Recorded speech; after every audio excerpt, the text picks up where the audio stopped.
मागच्या व्हिडिओमध्ये आपण ऐकलं मथुरेच्या कारागृहात झालेला श्रीकृष्णाचा जन्म आणि वसुदेवाने त्या बाळाला गोकुळात कसं पोहोचवलं. पण गोकुळात पोहोचल्यावर हा छोटासा कृष्ण फक्त यशोदा माईंचा लाडका राहिला नाही, तो झाला संपूर्ण गोकुळाचा माखनचोर.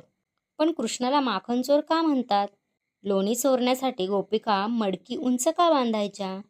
आणि त्या छोट्याशा मडक्यापासून आजची दहीहंडी आणि गोविंदा पथकाची परंपरा कशी तयार झाली? चला आज मथुरेतील जन्मानंतर सुरू झालेल्या गोकुळातील कृष्णाच्या त्या खोडकर बाळलीलेची गोष्ट ऐकूया.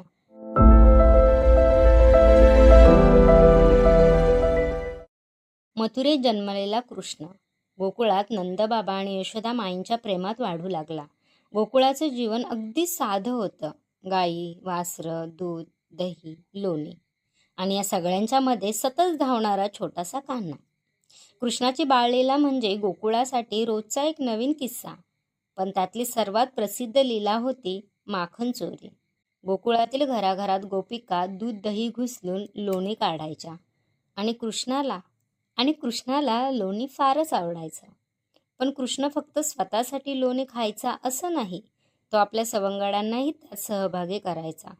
कधी एखाद्या घरात शिरायचा, कधी लोणी हातात यायचं आणि कधी गोपिकांच्या लक्षात येण्याआधीच सगळा खेळ संपायचा. गोपिका वैतागल्या. त्यांनी ठरवलं, हे लोणी आता कृष्णाच्या हाताला लागता कामा नये. मग त्यांनी लोण्याची मडकी जमिनीवर न ठेवता उंच टांगायला सुरुवात केली. त्यांना वाटलं, आता बघूया हा कान्हा लोणी कसं चोरतो ते. पण ज्याचं नाव कृष्ण तो साधा थोडीच. कृष्णाने आपल्या सवंगड्यांना गोळा केलं. एकटा कृष्ण मडक्यापर्यंत पोहोचू शकत नव्हता. मग एक मित्र खाली उभा राहिला, त्यावर दुसरा, त्यावर तिसरा आणि अशा प्रकारे सगळे एकमेकांच्या आधाराने वर चढले. शेवटी कृष्ण मडक्यापर्यंत पोहोचला आणि फुटलं मडकं. लोणी बाहेर आलं आणि मित्रांच्या चेहऱ्यावर मोठं हसू. याच खोडकर बाळलीलेमुळे कृष्णाला प्रेमाने माखनचोर म्हटलं जाऊ लागलं. पण येथेच खरी गंमत आहे. कृष्णाची ही माखन चोरी पुढे हजारो लोकांना एकत्र आणणाऱ्या उत्सवाचं प्रतीक कशी झाली, ह्याचं उत्तर त्या उंच मडक्यात आहे. आज जन्माष्टमी आली की महाराष्ट्रात अनेक ठिकाणी एक वेगळाच उत्साह दिसतो. उंच बांधलेली दहीहंडी, आजूबाजूला जमलेली गर्दी, ढोल ताशांचा आवाज आणि एकच घोषणा, गोविंदा आला रे आला. मग गोविंदा पथक मैदानात उतरतात. एक जण खाली उभा राहतो, त्याच्या खांद्यावर दुसरा, मग तिसरा आणि हळूहळू तयार होतो मानवी मनोरा. सगळ्यात वरचा गोविंदा हंडीपर्यंत पोहोचतो आणि हंडी फोडतो. पण प्रश्न असा, मानवी मनोरा का? कारण कृष्णाला मडकं फोडताना एकट्याने ते शक्य झालं नव्हतं. त्यालाही सवंगड्यांची गरज होती. म्हणूनच दहीहंडीचा मानवी मनोरा हा केवळ एक कसरतीचा भाग नाही, तो कृष्णाच्या माखन चोरीची प्रतिकात्मक आठवण आहे. आणि म्हणूनच या खेळात सहभागी होणाऱ्यांना गोविंदा म्हटलं जातं. गोविंदा हे श्रीकृष्णाचं एक नाव आहे.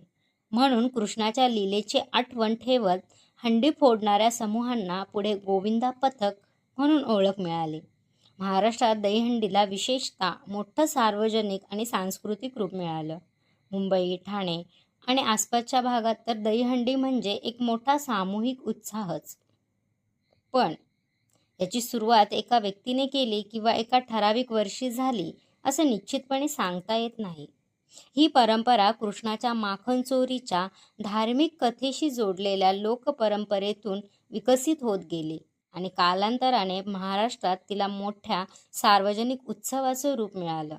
आता मानवी मनोरा डोळ्यांसमोर आणा. खाली उभा असलेला गोविंदा दिसतोय.